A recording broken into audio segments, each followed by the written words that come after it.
Welcome to Unpacking Peanuts, the podcast where three cartoonists take an in-depth look at the greatest comic strip of all time, Peanuts by Charles M. Schulz.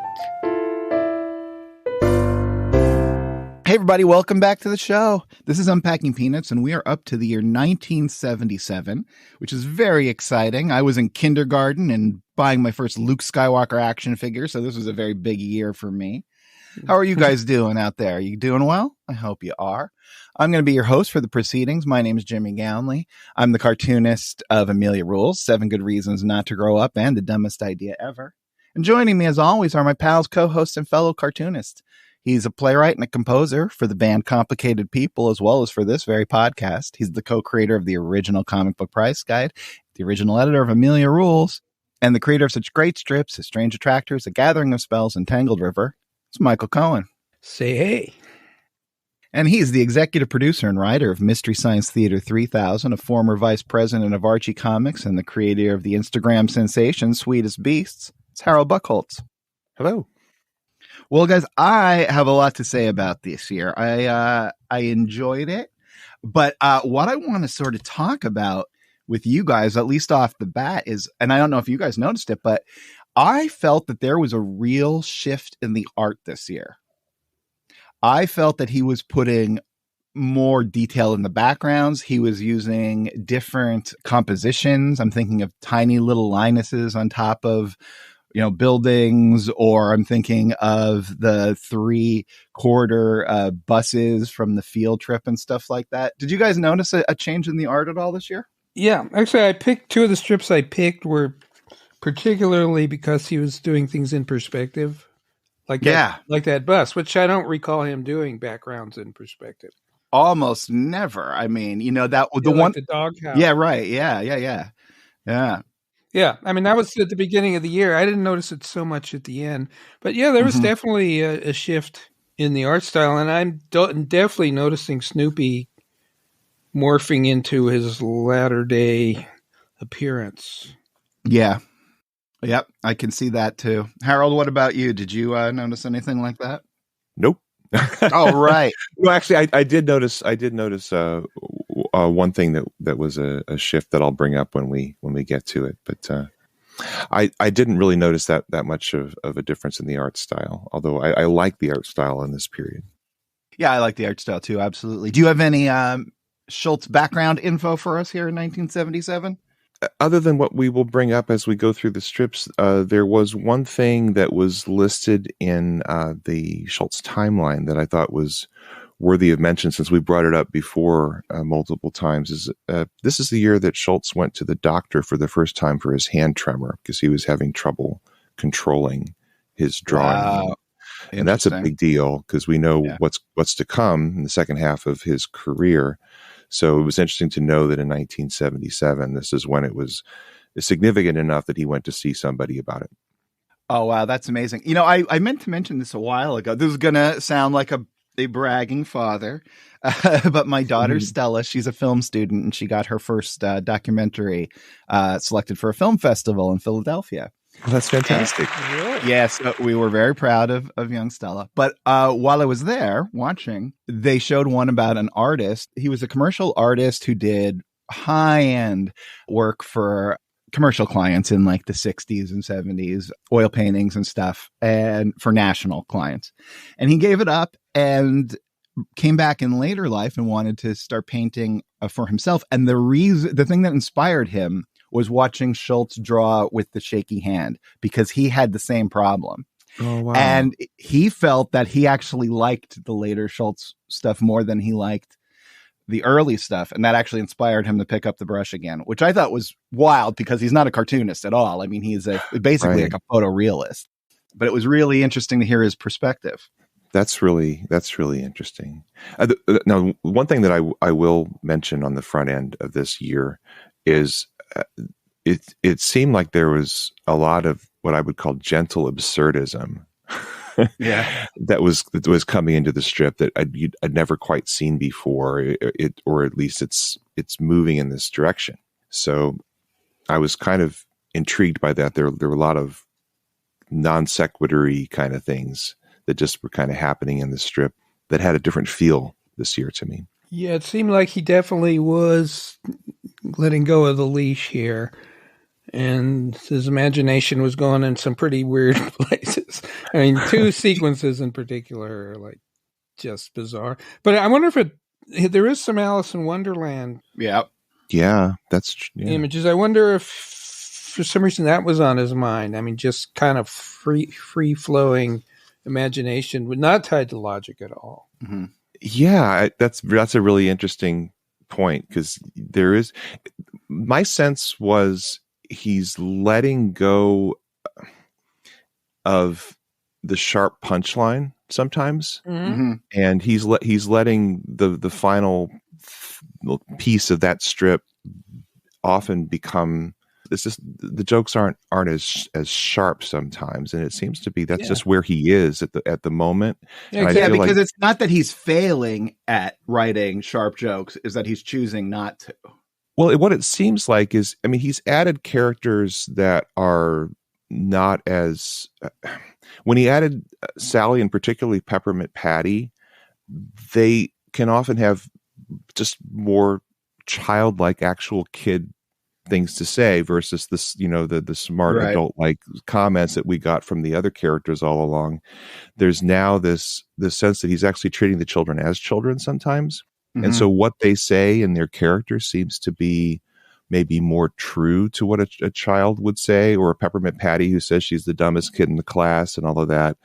And so she's not saying the punchline that came from, necessarily this really Oscar Wilde kind of witty mind. Exactly. Yeah. And so it changes the feel of the strip. Yeah, well, I think Linus I don't think he has a handle on where he wants to go with Linus, because Linus was the one who could throw those references out. And it seems like he's more of a supporting character, like setting up the situations rather than being the punchline or giving the punchline. Yeah, that's a feel I get. My little quote is, similar to yours. I'm surprised we agree on this one. Yeah, I just thought like its punchlines lack punch. Yeah.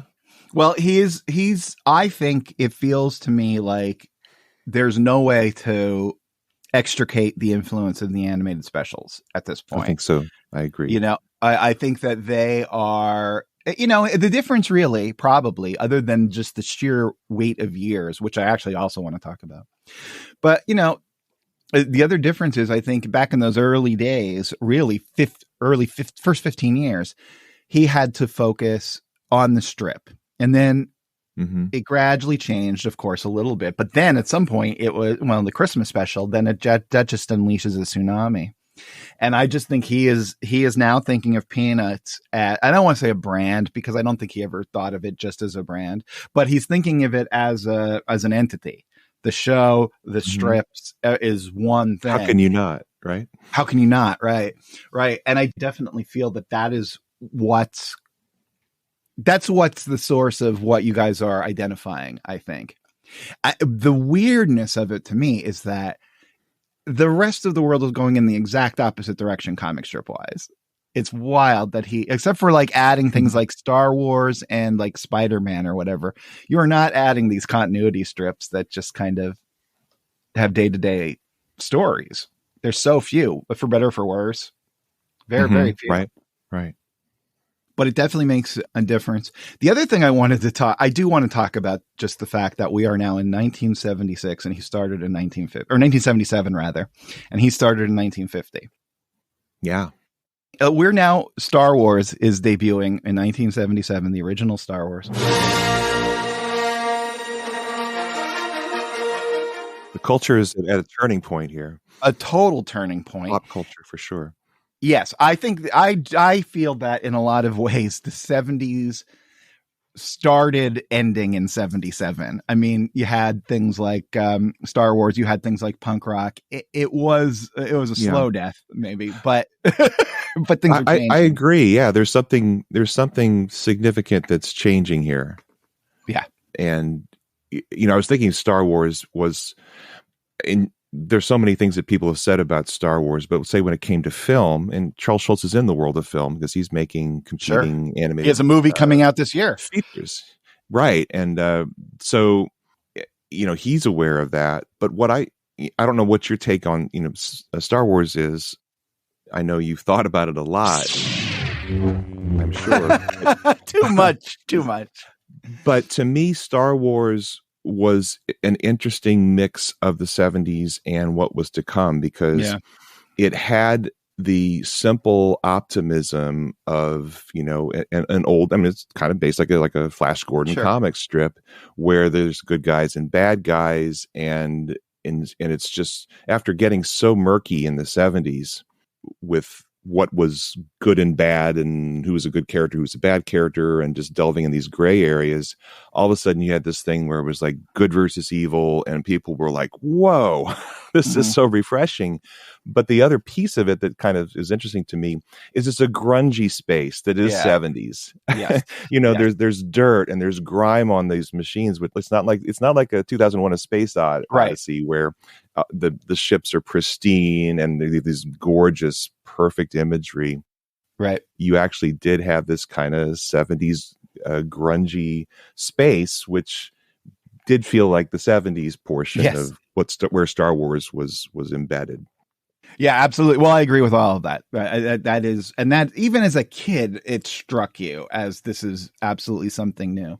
But what's strange, not strange, but what to bring it into the Peanuts world, 1950, those Flash Gordon serials hadn't even made it to television yet. The things that had inspired George Lucas, right? So, you're just, when you think about Lucas's life pre-Star Wars, right? And all of this imagination that he eventually finds nostalgia for in 77 to create Star Wars, all happened, and Schultz is just plodding along with Peanuts. Like, when we think about, how the jokes are, how the characters are, how the art looks, all of that. It's hard for me anyway, when I'm reading it this rapidly, to remember that this is a massive ocean of time that he has been creating these comics. A lot has gone on from 1950 to 1977 culturally. Can you imagine them still making the Flash Gordon serials once a week or whatever from 1950 to 1977? Or it's just absurd to think something like that would happen. And Flash Gordon was obviously a comic strip that was going with different artists over all this period of time, and there were with different artists. Yes, you had the serials from the 30s that came and went, but it's like the fact that he is a part of the culture, and as we're mentioning here, a lot is going on in his strip over these 27 years. We see these shifts, we see these changes in the characters, and his style of humor and focus is constantly flowing. Absolutely. Hey, Michael, do you have any 1977 memories you want to share with us? Well, I pretty much divorced myself from popular culture at that point. So the 70s, Star Wars obviously was a major thing. Right. But by that point, I was not paying much attention to current music. And I'd given up on sports. So I didn't think I had a TV. So and I wasn't reading Peanuts. I wasn't reading the newspaper comics. So to me, it was kind of like a dead spot in the culture. But, later on, I came to appreciate some of the 70s things that were happening. Yeah, that's like around the start of New Wave, like Elvis Costello, I know, and stuff like that. There's the seeds of something new. Yes, it is definitely the seeds of something new that start in 77. I think that is a great way to put it. As a matter of fact, it's such a great way to put it. I don't think we need to have any more preamble. How about we get right to the strips? Alrighty. Right. All right. Now, if you characters out there want to follow along, there's a couple ways you can do it. The first and best way to do it is just go over there to good old unpackingpeanuts.com and sign up for the Great Peanuts Reread. If you do that, my pal Harold will send you a newsletter once a month, and that'll give you the heads up on what strips we are going to cover. Barring that, what you can do, you go over there to gocomics.com, type in the word Peanuts, look for 1977. As I say a date, type in the date, and away you go. So I'll wait for you to do this while you hit pause, and then away we'll go. January 2nd. We start off with one of those old symbolic panels with Peppermint Patty in the midst of a mathematical equation. Which is what they learned in like fourth grade in those days. Absolutely. I mean, The that's cubed root of something, comma, pi. I don't know. But this is the only reason she's taking this is because she couldn't get in that theology class that Sally wanted last week, so she had to take this one instead. And so then Peppermint Patty is in school, slumped at her desk, and she says, "I hate being the dumbest one in class. I'm going to fail for sure." Then she raises her hand and asks, "Ma'am, I think you should grade us on a curve. The way I see it, that's the only chance I have to pass. If I can find someone who knows less than I do, then I won't be at the bottom of the curve, right?" "Right." And then Peppermint Patty says, "Well, I found him."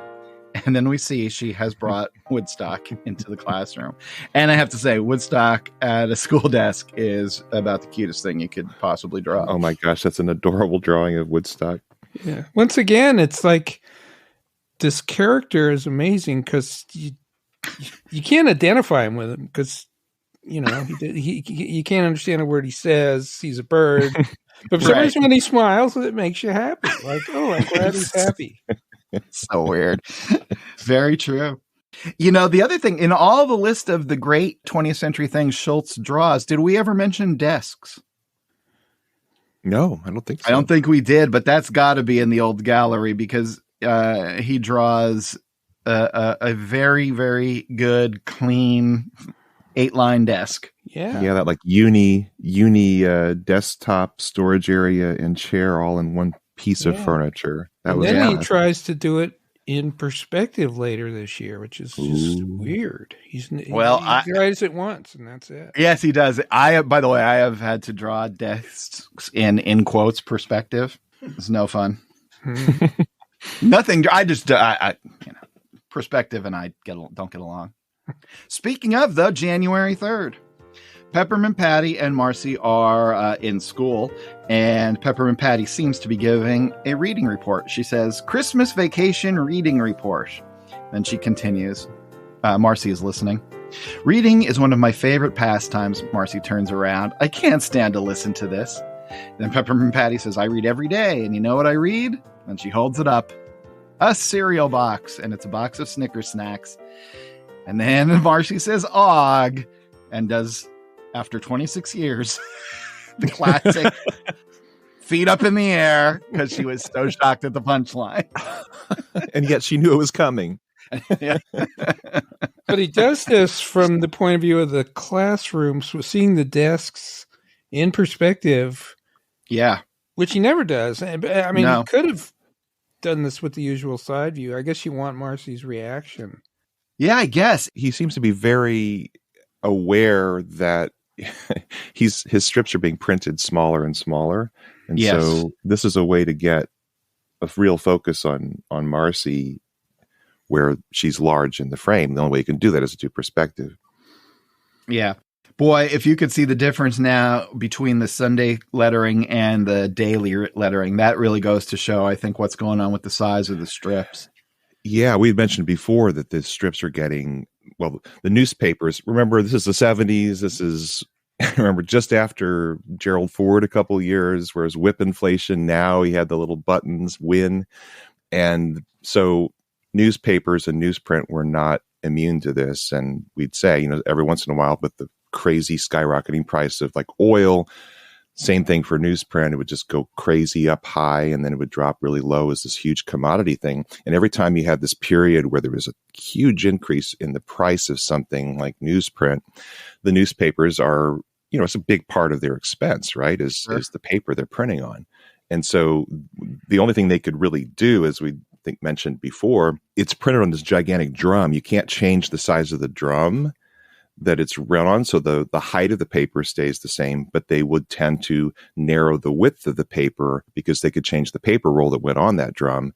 And so you get narrower and narrower papers. And usually these papers were like 2 strips side by side, and sometimes a column of like single panels next to that. And, you know, everybody gets angry if you drop a newspaper strip in your local paper, and they don't want to tick off their customers. So they don't drop strips. They just shrink them. And this has gone on for how many decades. So where now, if you pick up a paper, you pick up like the New York Post or something, it's a tabloid. These things are so tiny. Yeah. But I mean, we were talking about how this was a space-saving strip. Yeah. In 1950 because of this issue. And we looked at a paper that had the very first strip in it, and it was fewer columns wide than a typical strip. And it's not tall. It's a short strip, right? So we have these big 4 oblong rectangle panels. And I failed to mention this before, but in 1956, Schultz got his first reprieve. They actually heightened in relationship to the width. Because I think by this time, by 1956, pretty much Peanuts had gotten integrated into the regular strips, and it was the same width as the other strips because it was popular and people liked it, and they wanted to find it on the regular daily newspaper thing. But his height increased. And so the aesthetic of the strip changes subtly, but definitely changes because what Schultz can do in 1956, it's different than 1955. In 1975, I had to go back and look at this because I was like, oh, wait a second, when did this happen? And I went back and found, 1975, he has his second that I know of. He has a second change in the relationship of these panels, and they're now squares. Mm-hmm. So the height compared to the width is now he's earned and fought back to get a full square for each panel. So he's got more to work with. But again, it changes the aesthetic of the strip. And I was really interested to see that was on June 16th, 1975. You want to look at what we're talking about.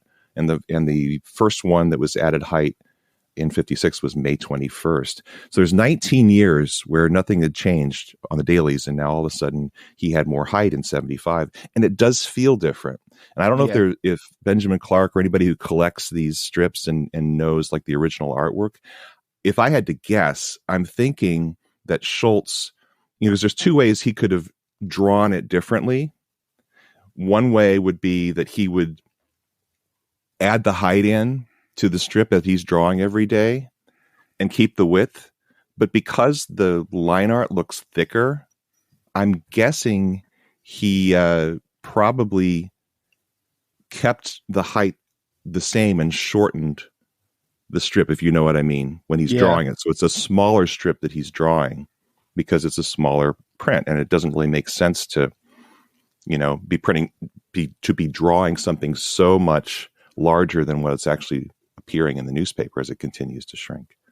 Wow, that's really interesting. Yeah, and it's, and actually both of you guys, I'd like you to speak to this a little bit, especially Michael, because you shift it more in your work based on the concept or the content of your work. But can you guys talk about how it's different and how it's difficult to compose in certain panels and certain shapes? It's just, it's just very different. Yeah. And some people will simplify the point where they will have a grid, like the Watchmen, which, I hope all of you are familiar with. In some ways it frees up the artist because that had a 9-panel grid for the entire series. So a vertical rectangle for every panel. Yes. Yeah. So the artist, even though it was a restriction, it also freed him up not to worry about the design of each page. And it was also a period of time where it was just trendy, basically, to just throw away any kind of regularity and just go for crazy layouts. Yes. So I've worked both ways. Do you feel, Michael, like Watchmen, which seemed to cross over into like the Dark Knight Returns seemed to cross over in a huge way to the general public, and Watchmen seemed to also do that.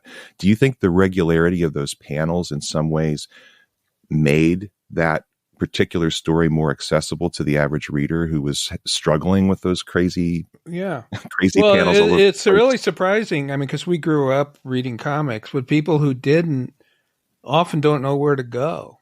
Right. And I always thought it would be kind of interesting to write an algorithm on what the rules are. Mm-hmm. And this is off topic, but basically Jaime Hernandez, who's at least Jimmy and my favorite artist, doesn't worry about crazy layouts. He will use a Right. grid. And so all the layouts happen within the panel, which make it more like a movie. I mean, the screen isn't changing size. You know, it's interesting, too, that you mentioned Dark Knight Returns, because Dark Knight Returns is based on a 16-panel grid. And a lot of the times most of the times, really, the text is just at the top of the panel. And I really do think those things attribute some of the success across the general public, because like Michael said, they don't have to worry about figuring out layouts and where to look next. And they were also both really, really great stories. They were really, really great stories. I was one. They only offered 2,000 copies of Dark Knight Returns through the mail, through subscription. And I had my mom and dad buy me one for my 14th birthday. And they sent me, but it was such a huge hit that no one anticipated. They sent me third printings, which I was 14. I didn't even notice. But about 6 months later, when they were going for like $50-$60 a piece, I got a letter and a package from DC Comics with first printings apologizing. Really? Amazing. Yeah. Amazing. Wow. Do you think that would ever happen? I think people must have complained. Oh, yeah, who knows? I don't know. But I had it till this day, and I saved it because it was going to be worth so much. And I took a ballpoint pen and wrote on the paper cover. Yeah, you can see where this is going. Mint. Dark Knight. And now if you take it out, it's carved right into the cover. Oh, no. Oh, my gosh. Because I remember they advertised the Dark Knight Returns in like Rolling Stone. Rolling Stone, yeah. Full page ad. That never happened back then. No, because Warner Books put it out. Yeah, with like a painted cover and all kinds of fancy stuff. Yeah. But that's 1986, and we're still here in 1977, January 9th. We see Woodstock sitting with Humpty Dumpty and the White Rabbit atop the thinking wall. And in one of them, there are symbolic panels. Then in the next panel, we see Snoopy talking to Woodstock, and he says, then she heard someone talking. And when Alice looked up, there was the Cheshire Cat. He continues to Woodstock. You've never seen me do my Cheshire Beagle trick, have you? Watch this. Snoopy then smiles, and then slowly over the course of a few panels, he fades away, leaving nothing but his smile. And Woodstock doesn't seem that impressed by this. He just leaves, having said something. And then in the last panel, we see Snoopy's smile has turned to a frown. And Snoopy says, well, I never said it would make a weekly series. But it does. Yeah, it does. But this is self-referential. It's strange because, I mean, it's not a great punchline, but for the first time, the next bunch of Sundays are this concept. Well, he did the famous golf tournament in 54. And I think there's one other one somewhere that we've discussed. But, yeah. But in general, there's no continuity on the Sundays. Almost never, ever happens. Yeah, really strange. Now, remind me, when was the first Cheshire Beagle? Before this. I know before this. That's all I know. I don't remember But I think it was a while ago. Yes, it was. Yeah. Which I always liked, even though it's like you got to let go of the rule. I mean, he's letting go of his rules. Oh, it's not even rules. It's letting rules. It's up to the reader to decide if I'm going to accept this world or not. Right. Yeah, this one didn't bother me, but some other things do, which we're going to get to pretty soon. What do you guys think of the John Tenniel drawing in panel one? I think Woodstock looks really well, and I think he really does a good job there with the White Rabbit. Yeah, I think looking at that, the drawing, because he probably spent a lot more time trying to get that right to match somebody else's art style. Yeah. That's where you can start to see that tremor, because he's taken his time with the lines. Yes, boy, are you sure right about that? Yep. I don't see it except in the ears. The egg, if you look, we're looking probably at a low res. Are you talking about the mouth on the egg? Well, like the actual the right hand side of the egg, as you can see, he's trying to make this curve that he's usually not drawing, that kind of a curve on the egg. On the right hand side, you can see the tremor as he's going down. It's almost like looks like almost like a rasterized image where it stair steps its way down. Yeah, you're right. And that brings us to January 16th. First appearance of someone smoking in Peanuts, which, by the way, has been banned from Marvel Comics. I don't know if you guys know that. They're not. No one, even the bad guys, aren't allowed to smoke anymore. Yeah, they are allowed to rip people's head off and eviscerate them. But I guess it's also our first drug reference in Peanuts. Well, we don't know what's in the hookah. Although it's vanilla flavor. It's vanilla flavor. By the way, I thought, some incense would be nice for the studio. Oh, whatever.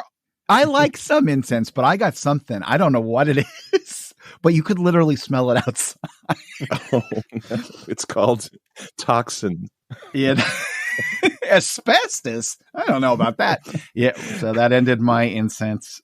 Well, you should try the Febreze incense. I have Febreze too. Those are awful. Oh, Febreze is just a chemical. Here, I have it right here. Do you hear it? Well, it's crazy. Something that's supposed to get rid of a scent. Right. It's so powerful, it actually overpowers the ability to get rid of scent. Something's going on there. My mom, when she would make fish and chips, she made a good fish and chip, but she hated the smell of fish cooking. So she would then boil vinegar to get rid of the smell of fish. Oh. And how do you get rid of that smell? You just live with it. You get it a goes wet away. dog.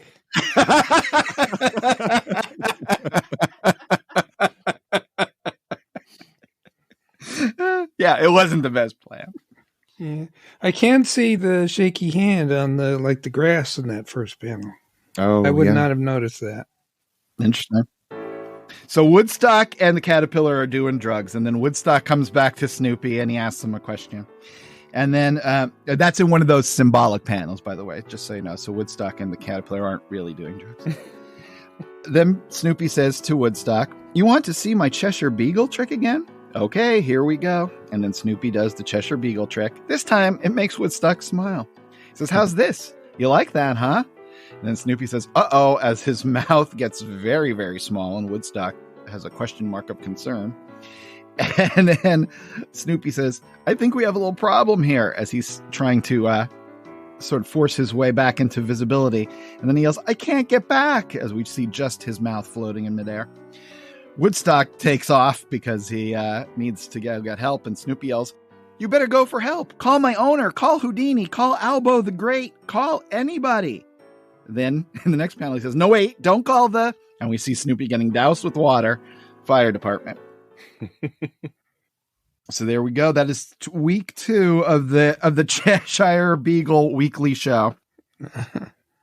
So does anybody know who Albo the Great is? Is this actually another obscurity that we don't know what's going on? It's obscure for me. Peanuts Obscurities Explained.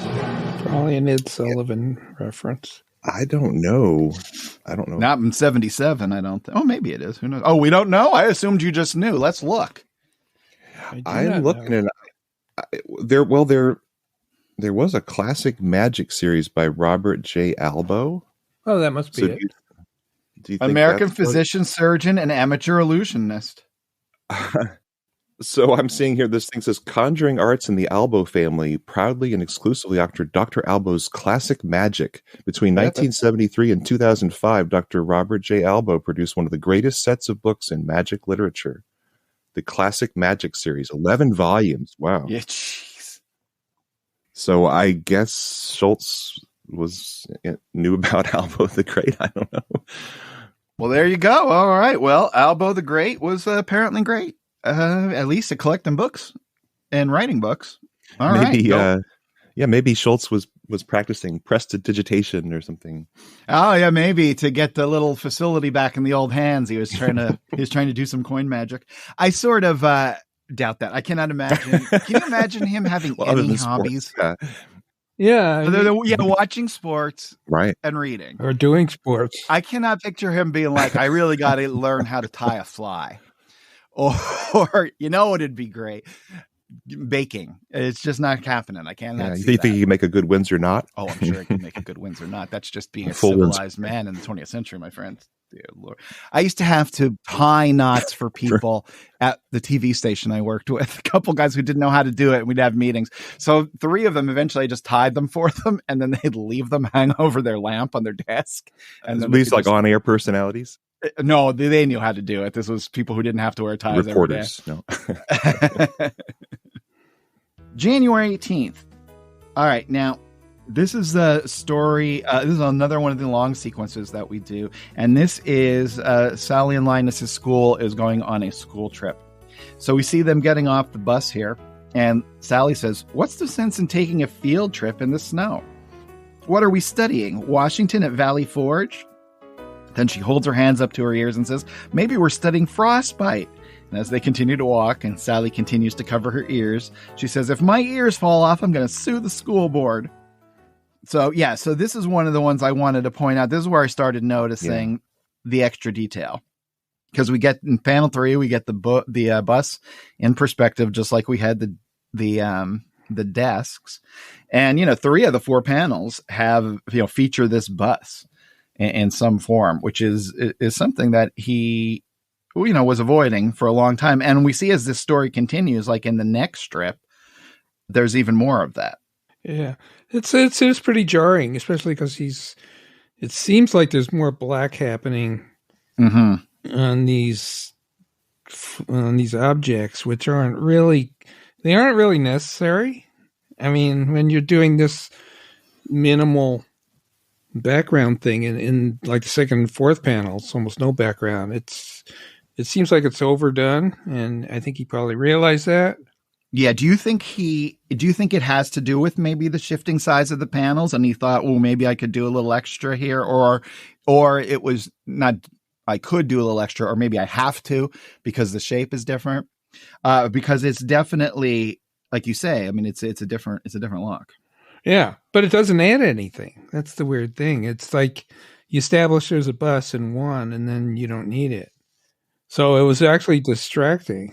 I wanted to ask you, Jimmy, I think you had mentioned earlier that one of the things that Schultz did to stand out on the page, and I think we've quoted him maybe saying this, was, "I was the smallest strip in the newspaper. And one way that I could get people to look at the strip is I had the most white space. Everyone else was filling in all these blacks." I'm wondering if, since everybody is now copying Schultz, you got BC and all these other strips where maybe there's more and more people using the white space because they're copying his style. And maybe he's like, hey, maybe I can stand out by actually dropping a black in. Yeah, I mean, that could be it. I think there's another part, we're seeing a lot of things. That's definitely part of it. The changing of the size of the panels a year or two ago is definitely part of it. The changing of the size of this strip in the newspapers, just the sheer time, like I said. And I think there might be another element of if he's feeling the effects of this tremor to the point that he went to the doctor, which means he's probably felt it for a while, right? There is a real confidence level you have to be at to draw 3 lines and present it as a finished panel. And if you draw those 3 lines, each one has to be perfect. I don't think there's anything, I think he's drawing beautifully. I love this style. But do you think in the back of his mind, he's like, I need to jazz this up a little bit because I've lost a little bit of my fastball, so I'm going to start putting more detail in to compensate? I mean, it's speculation, but I don't know. Well, do you think he actually drew those lines vertically and he was like, ooh, they don't look good, so I'm going to basically, it's the old when in doubt, black it out thing? Possibly, yeah. I don't know. I mean, he doesn't stick with it that long. No. So I don't know if that was it. Yeah, I mean, it's weird. It's probably just in the mood. Just in the mood. You know what? There's a lot of that. That's 100% true. So we did 2 shows on duos, famous Peanuts duos. And it looks like this year he's doing a lot of Sally and Linus. Yeah. It's another unrequited love thing. I don't know if it works that well. I don't know if people are going to even think of it when they think of famous Peanuts duos. Oh, yeah. Is it Sally and Linus? Yeah. I think maybe later it develops more. No, they definitely. Considering there's wedding cake toppers of Sally and Linus, I think yes. Well, one of the quotes in the second half of Peanuts that I think did kind of hit the consciousness of a bunch of people was the sweet Babboo thing, but that Sally would call Linus. Because I think we're going to see less and less of those types of things in the culture, that enough people kind of are familiar with it that he can continue to reference it. And I did hear that actually was what Jeannie, one of the terms of endearment Jeannie had for Charles Schultz. So it's kind of cool that her influence is definitely in this. It's so cool. Yeah, I just sweet Babboo. Come on, there's nothing better than that. So here goes these two knuckleheads here on January 21st. They're still on their field trip, and Sally says, "Oh, how I hate these field trips. When are we getting back on the bus?" Then Linus looks off in the distance and says, "That barn. Now I remember." And he looks in the window of the barn and says, "Truffles!" And it's good old Truffles from last year. And she yells, "Linus!" Boy, she looks like she's a 3-year-old drawing, like pasted on the wall. It's like those Lucy are back when they first introduced Lucy with the little circles and the two dots. Yeah. Yes. Well, here's an example where there's not a punchline at all. Like, not even, it's literally just the recognition of this old character, and come back next week for the continuation of the story. Classic story strip structure. Yeah. Maybe he thought the name Truffles was so funny it would carry the strip. Well, maybe so. Maybe yeah, I don't know if anybody was going like, "Oh boy, Truffles!" Truffles! Woo! Oh People God! high-fiving. Now we're into this. I remember you mentioned this years ago. When I talk about things getting too weird, you guys just wait till the helicopter strips. Yeah.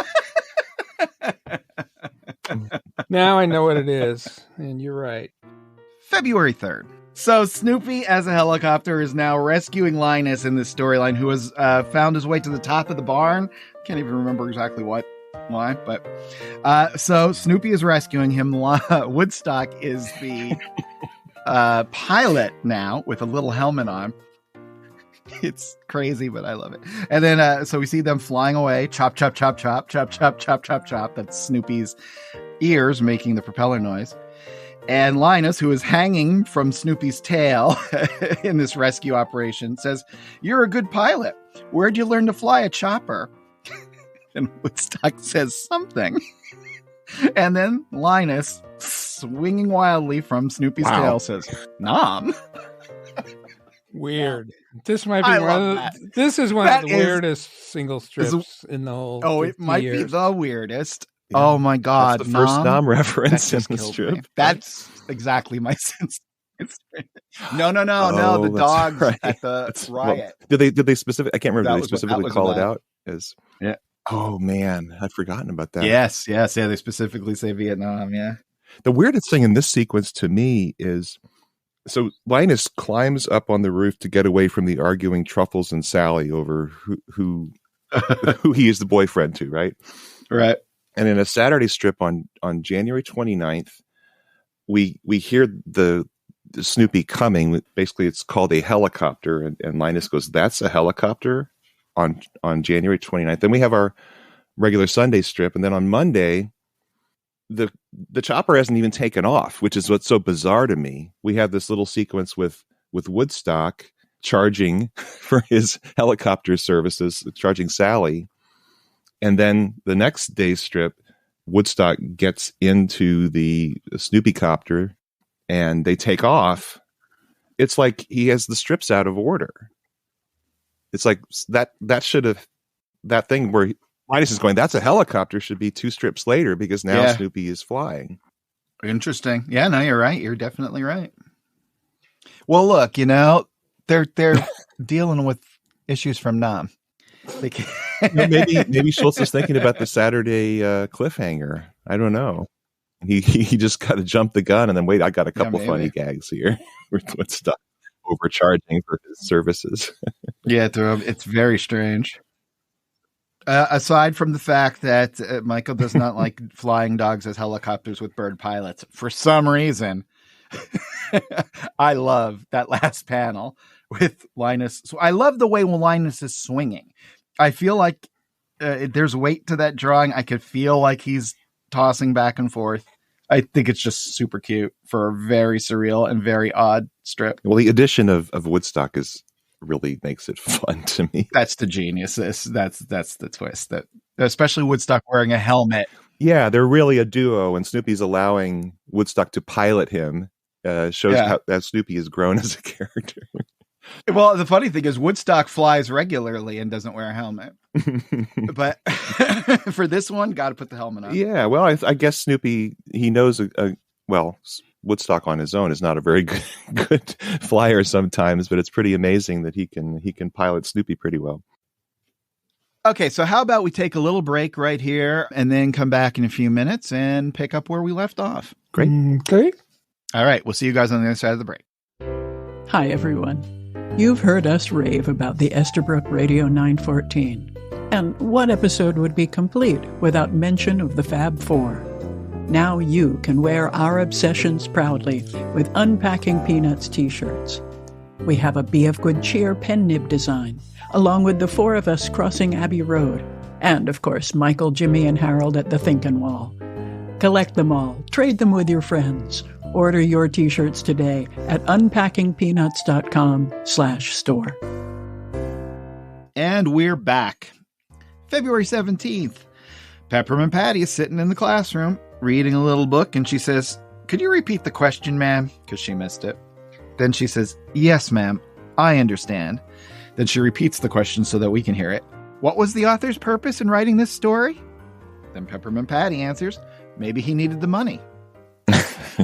This gives me an opportunity next year. Disney 365 bedtime stories will be released. You will be able to read your child a bedtime story one a night for the whole year. And I did it because I needed the money. All right. Kids will enjoy it. I noticed you picked this one. I thought you were making a statement here. I am definitely making a statement. Yeah. But often that can bring some great art, right? Well, you know what the terrible thing is? Like, there is a part of me that would love to like blow it off. But then there's another part of me going, this might be some kid's only book.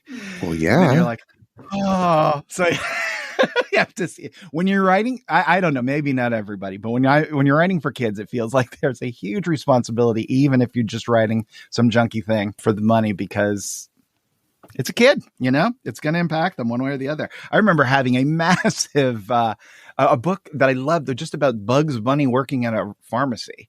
And I had my mom read it like 1,000 times. Loved it. Right. Yeah. It's not junky if you make it not junky, right? Right. Exactly. March 1st. Sally comes in to Charlie Brown, who's watching TV. She's holding a letter and she says, "Here, big brother, you got a letter." And Charlie Brown reads the envelope. It says, "The Environmental Protection Agency." And then Sally says to Charlie Brown, who is now reading the letter, "It's something about you biting a tree." Charlie Brown turns to Sally and says, "Do you always read my mail?" Sally asks, "Do you always bite trees?" Good rejoinder. It is. I like how you can see at the top of the envelope in panel 2 that she has in fact opened that envelope. You can see the little raggedy edge, which I like. She very bit much. it open, I think.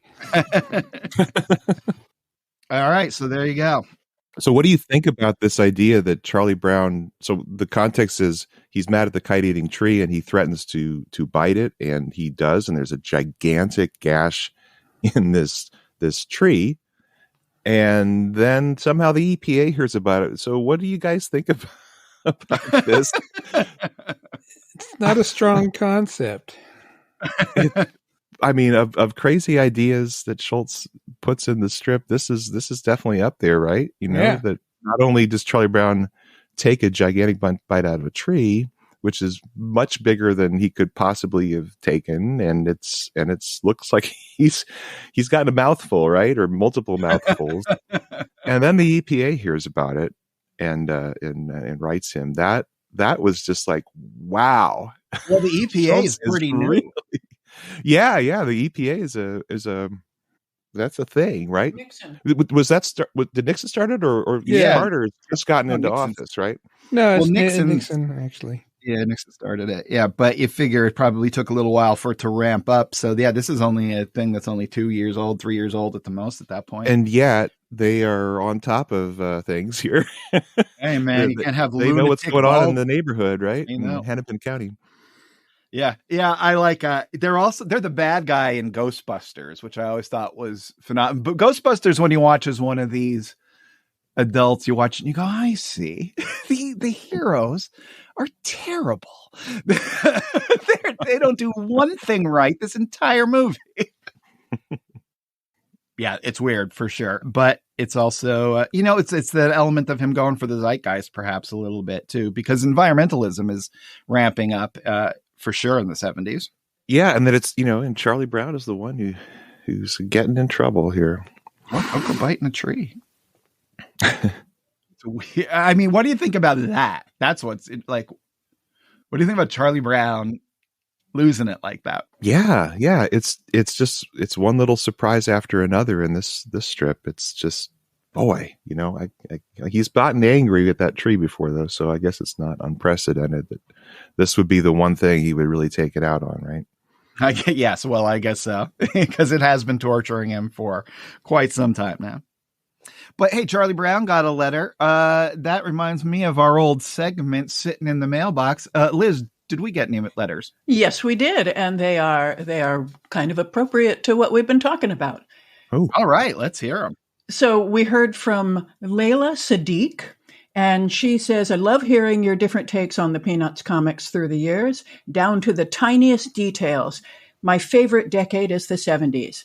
She could talk about Peanuts all day and even wrote an essay titled, How Do Charles M. Schulz and Bill Watterson Explore What It Means to Be Human Through the Eyes of Children? Ooh, wow. My favorite part of Peanuts is how all the characters deal with unrequited love. I think it's so realistic, especially Sally and Linus. I love Sally so much. She's sassy and assertive and not afraid to yell at Linus when he messes her around. Oh, the complexity of their relationship. It's, I guess Michael was kind of saying this is maybe not one that has that much, cultural relevance. And I'm wondering if that's maybe because it's one of the more complex relationships, probably the most complex relationship in terms of her being totally into Linus. And then Linus is the kind of character who's not going to just reject her and walk away from her or ignore her, like say Schroeder will ignore. Right. And you've got a pretty complex relationship with Peppermint Patty. That was, what is the relationship? Does Peppermint Patty really like Charlie Brown at first? And then he kind of becomes clear that she does. But here with Linus and Sally, number one, she's younger in the earlier strips in relationship. And now she's in like class with him. So there's something different in that dynamic. But it's interesting to see, because Sally can go from being just totally enamored with Linus and he can do no wrong to being quite critical of him. It does make for a rich relationship, which isn't quite as iconic because it's not just one thing with different facets of one thing. It's kind of multifaceted. Yeah, I definitely think when you think of the things that are iconic and like resonate as a meme, basically one image that you can, it has to be something that is more simple, like the World War I flying ace on top of the doghouse, or Schroeder and Lucy leaning on the piano. There is nothing like that equates visually with Sally and Linus. But I do think Sweet Babboo for sure. Well, maybe for those who know the Christmas special, it's her with her head on his shoulder, or when she's taking the train of his blanket when he put it over his head as he walks away. I mean, those are the things I think of when I think of the Linus Sally relationship, just because I've seen that famous special so many times.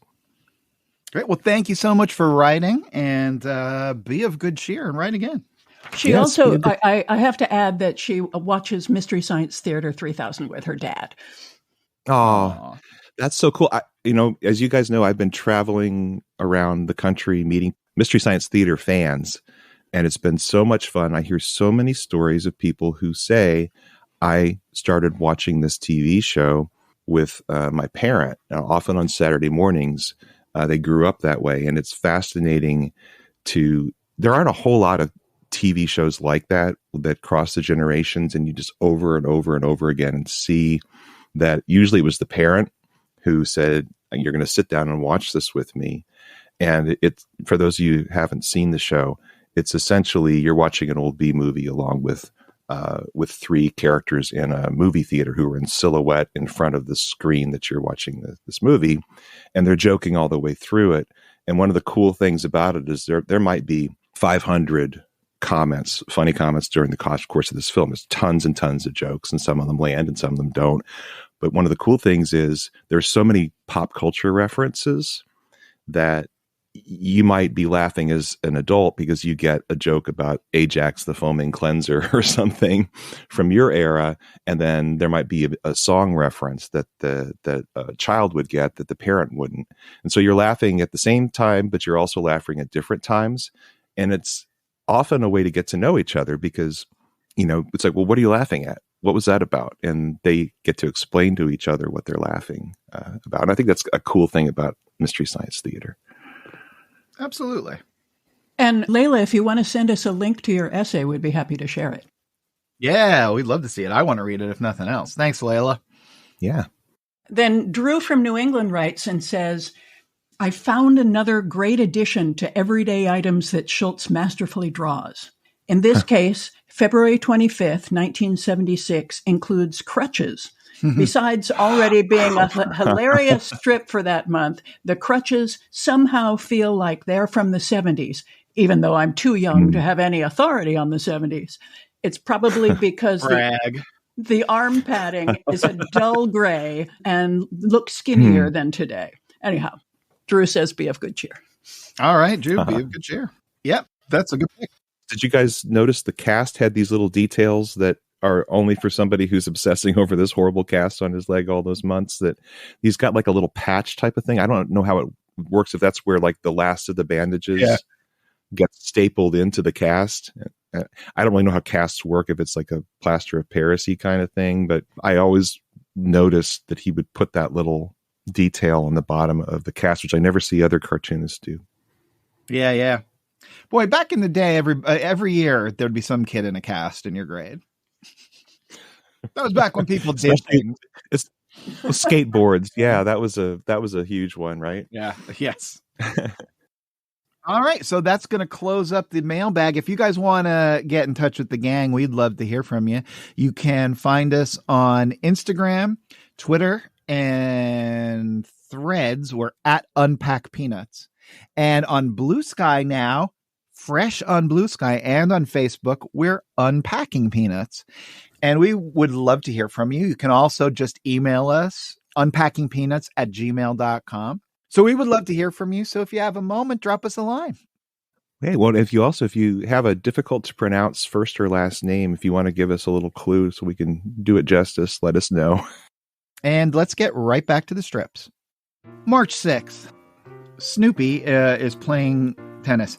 And he asks his partner, what's the score? And we see his partner is Woodstock holding the world's smallest tennis racket. Snoopy then says, we're behind 5-3.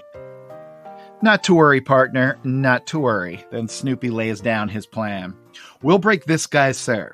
Then we'll win your serve. Then we'll break the other guy's serve. Then I'll give him 4 biggies and we'll be in. Okay, partner? And Woodstock says something. And Snoopy concludes with, he agrees with everything except the 4 biggies.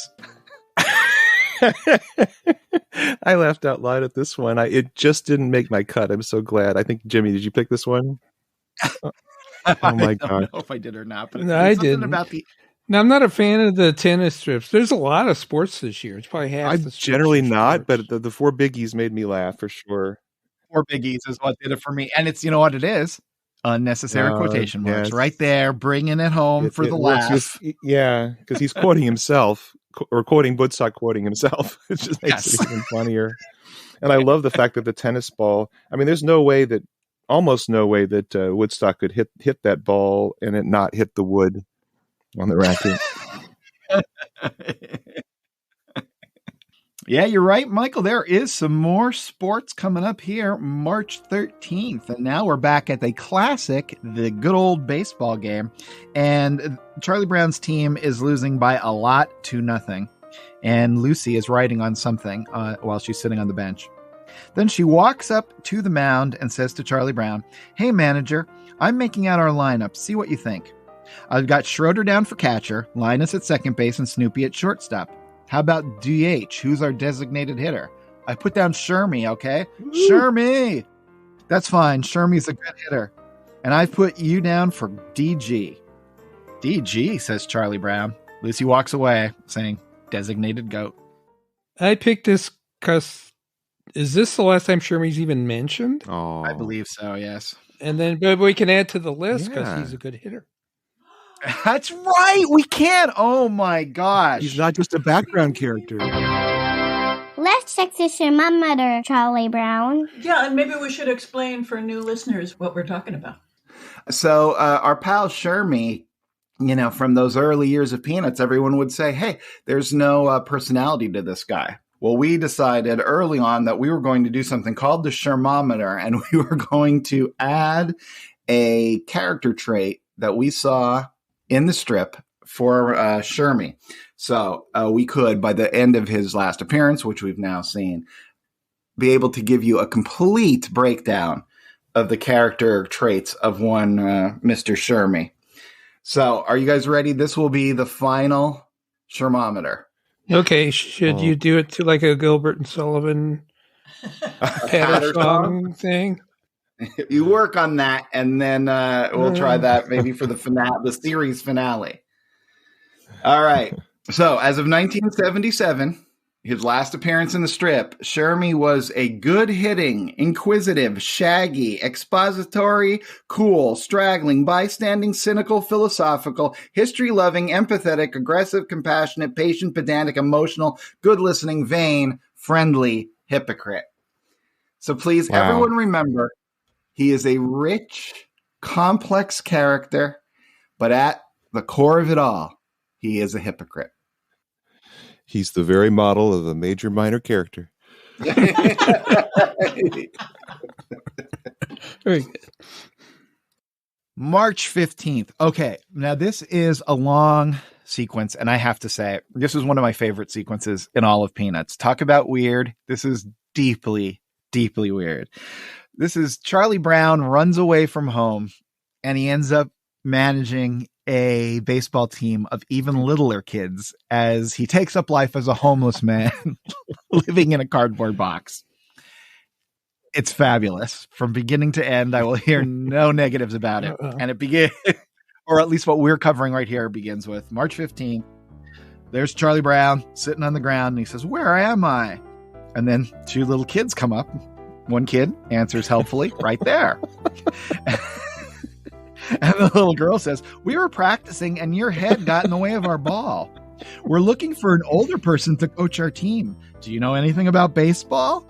And we see Charlie Brown with the biggest, cheesiest grin he's ever had right there. He does indeed know something about baseball. Yeah, I kind of like these. These are named characters, which is unusual. Yeah. Austin and Ruby.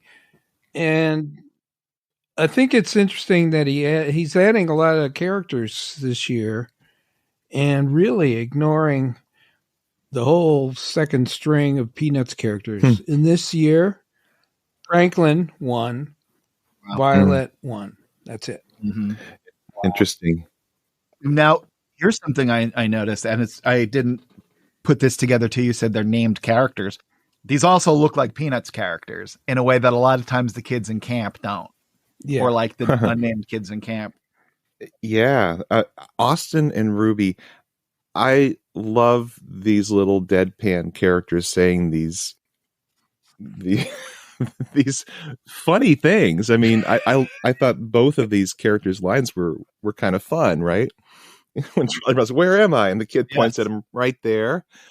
I mean, it's right like, and I can't help but think that, again, there's this silliness factor in the deadpan thing. I just remember again reading that Jeannie said that you never knew when her husband was joking or not, because he'd say the absurd, bizarre things. And he just seems to be in this zone of, he's allowing himself to be silly, I think probably in real life as well as in the strip.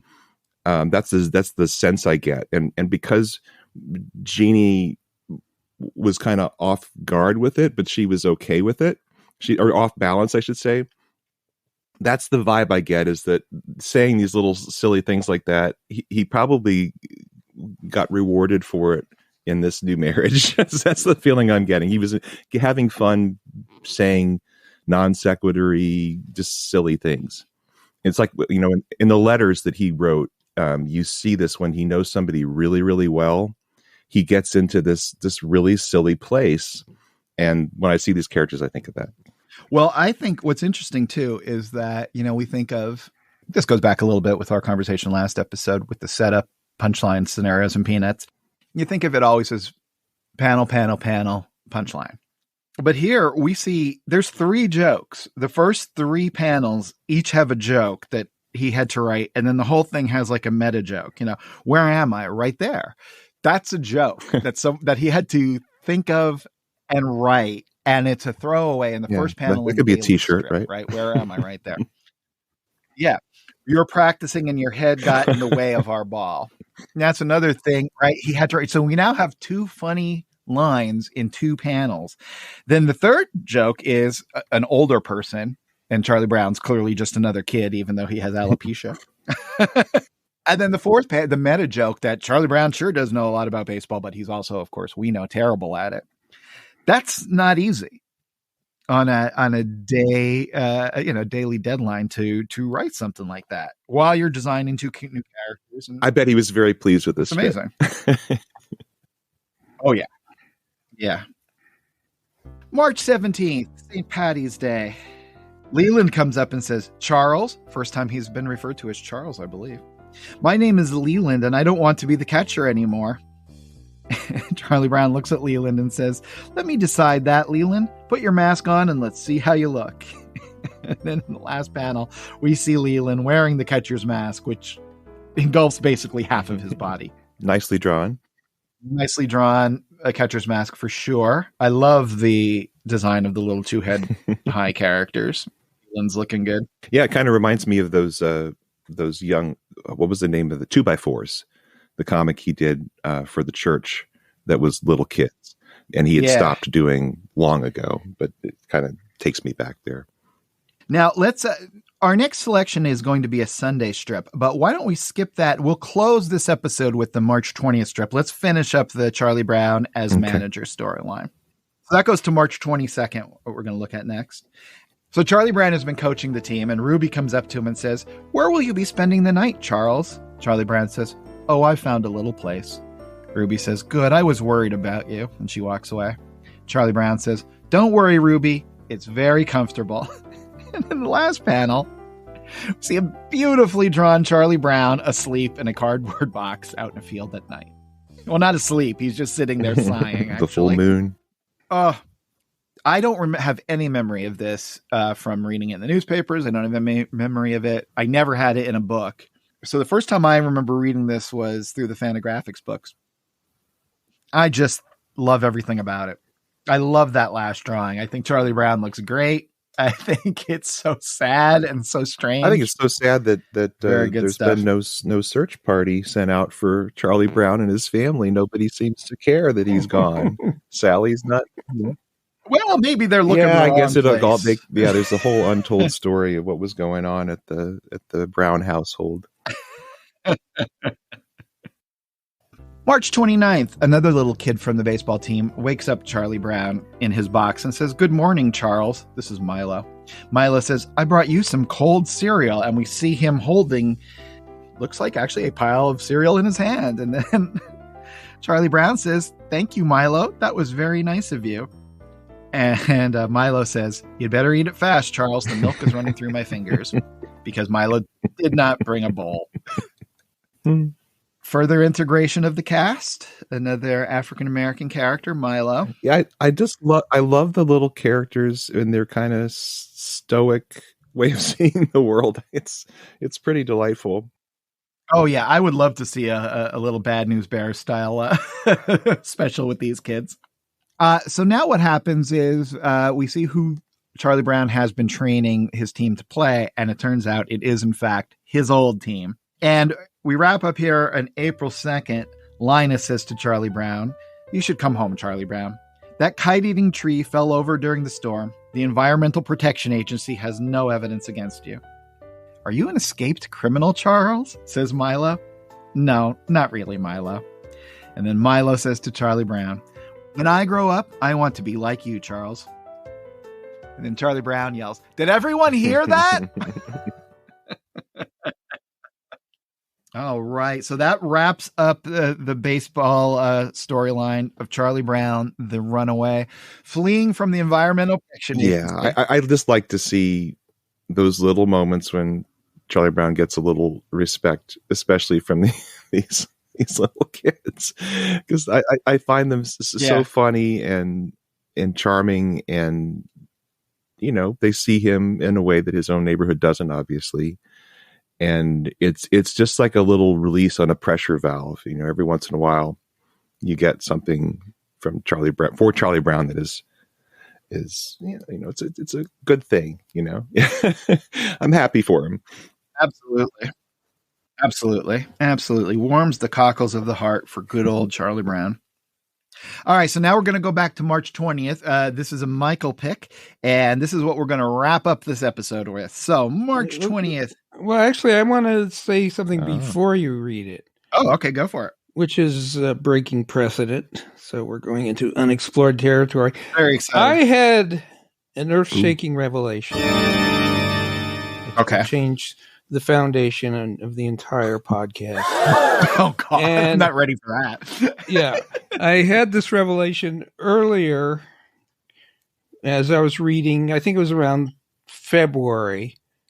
And I went like, oh, my God, this is huge. Why haven't we noticed this before? And I was wondering if maybe people didn't think it was worth mentioning, but I think it was actually a very big deal. So I went back to our picks of last year, 1976, and checked there. And then I started reading the rest of this year with great anticipation until I got up to March 20th. And then I went, oh, okay. So maybe it's not such a huge revelation, but it's interesting. So why don't you read it and then figure out what I'm talking about? All right. March 20th. Symbolic panel. Charlie Brown is in the lens of a camera. Panel 2, he is carrying something over his shoulder. It looks like it's a long tube of something. He comes upon Linus and Lucy, and Lucy says to him, what in the world is that? We see Charlie Brown has been carrying a poster. He unrolls it, and he says, it's a life-size poster of myself. He says to Lucy, I had it made from a small snapshot. I'm going to give it to my mom and dad as a surprise. Lucy says to Charlie Brown as he walks away, that's a great idea. I'd like to do something like that myself. Then Linus says, don't, it's too risky. And then in the last panel, he concludes, after the parents get a poster, they might decide they don't need the kid. Okay, so what do you think I'm talking about? Well, I mean, I obviously know, but I don't want to step on Harold's chance at glory here. So why don't you tell us, Harold? So, Michael, you're saying that there was something that you noticed going back to last year's strips, and then... Well, I noticed it early on this year. And then you went back. And then I checked. I didn't go back the whole year. I went back and checked the ones we picked. And then when I hit the strip, I went, oh, okay. I know. My theory is not great. But I think so. The theory was undermined with this strip? Yes. Does it have to do with the parents? Oh. No. No. Does it have to do with the layout of the panels? No. Shall I tell you? Yes. Oh, I got it. Charlie Brown's naked in 5 panels. I didn't notice that. No, I'm just kidding. People are going to gocomics.com. What on earth is he talking about? What kind of okay. What is it? We hadn't noticed this before. Linus had stopped using his blanket. Oh. This is the first time this year he has a blanket. Last year, at least the ones I looked at, he did not have a blanket. And for the rest of the year, and Linus is in a lot this year, actually, at least 20. There's 4 strips where he has a blanket, but basically he does not have a blanket. And there's no jokes about the blanket. There haven't been for a long time. Yeah, that's amazing. That's a really good That's catch. I did interesting. not notice that. I do know in a later interview, possibly the one with Gary Groth in Comics Journal, Schultz says he does note that, and he says he doesn't even draw Linus carrying the blanket much anymore, but he'll Yeah. never renounce it. That's wild. No, I thought did not notice. I That's thought there very was interesting. a gag with the blanket this year. No. Oh, there's one. Really? Yeah, there's 3 more blanket strips, and one was definitely a blanket joke. But generally, Okay. Linus is no longer addicted to the blanket, which was So really did Schultz say why? which is really the core of this character. If you're going to describe Linus, that's what people would say. He sucks his thumb and he has a blanket. Do you think he's a more secure character now? He does seem to be Yes. more. I feel that's why Yeah. he's. Yeah, I feel that's why he's not ranting about scripture. That's why he's not constantly this, because he's come to peace with some of this stuff. And I know this is all off camera and or all off panel rather, and just conjecture. But yeah, I feel that. I think now Linus enjoys the blanket. Yeah, but he doesn't. Yeah, need the fanatic part of Linus. It's still there in the Great Pumpkin to some degree, but he does seem to be less inquisitive about things. Well, And he's just more like living in the moment. We've pointed this out a couple times the last few years. It's like it kind of it looks like Schultz kind of lost focus on the character, because he was my favorite character for most of the 50s and 60s, and then it's sort of like he doesn't know what to do with them now. And Linus does seem much more grounded. Yes. Yeah, I mean, that's I see as Linus. Like, I see it differently because I don't have the emotional connection to him as their favorite character in the same way you guys do. And so it's not related specifically to the strips that stand out to me or whatever. So to me, honestly, I don't feel like Linus has lost focus at all. I think Linus is just a normal, centered, calm person now. I think Linus probably in some ways reflects Schultz's spiritual journey, Schultz's intellectual journey. Schultz isn't on about all this stuff anymore either. And I don't get a sense of that it's coming from a place of dismissing it or a place of it not being of interest to him anymore, but just in a place that he's more at peace with it. So he doesn't need to talk about it as much. Cause like the problem is when you're at peace and with your own thoughts and feelings about big things, right? It's harder to put it into art, because when you do, it comes off as pontificating. It comes off as holier than thou. You're just a know-it-all, whatever it is, right? So I think a person who is more at peace with themselves just tends to be quieter. Yeah. As you can tell, because I never shut up. So, Linus it's was the opposite. His ambition was to be like a wild-eyed fanatic. And he doesn't strike me as that anymore. No. Except for the Great Pumpkin. No, definitely. He's outgrown it. Yeah. And, I keep putting thoughts into Schultz's mind, but we've been talking about this for how many hours? Podcast. And I just keep thinking of Jeannie. I mean, just having met Jeannie, and I know she's got this very centered, calm, friendly, sweet nature. That's the way I would describe her. And it seems like there are tensions that have melted away in Schultz's life, because, being married to someone it's a big piece of your life based on what that dynamic is. And it just seems like this is somebody who loves him very much, obviously tells him if she's calling him her sweet Babboo. He's being told he's loved. And I don't know the history of what it was like around his previous wife or his kids, Sure. But it just seems like there's something fresh in his life where he has calmed because something is being fulfilled. And that's lovely to see. And you see it in Linus. Yeah. That's a wonderful way to put it. And Michael, that is an outstanding catch. Yeah. Good eye. I never would have noticed it. Yeah, but we didn't catch it. Well, you caught it now, so it counts. We got it now, but it might have been gone back. I'd like to go back and see when he stopped. Yeah, that would be really interesting to see when it starts to fade away. Absolutely. Well, that's what we could do in our time off, or better yet, that's what you guys could do out there in podcast land. Find out when did Linus stop carrying his blanket around all the time, and let us know. All right. Well, with that blockbuster insight into the strip, we're going to wrap this week up. I hope that you guys want to hang out with the gang in between now and the next podcast. And you can certainly do that by finding us online. You can email us through unpackingpeanuts@gmail.com. You can find us on Instagram, Threads, and Twitter at Unpack Peanuts. And you can find us on Blue Sky and Facebook, Unpacking Peanuts. And please write and let us know what you think of Peanuts and the podcast and anything else that's going on. Because, if you don't write, I worry. Until then, just keep reading Peanuts. Have a wonderful week. And for Michael and Harold, this is Jimmy saying, be of good cheer. Yes. Yes. Be of good cheer.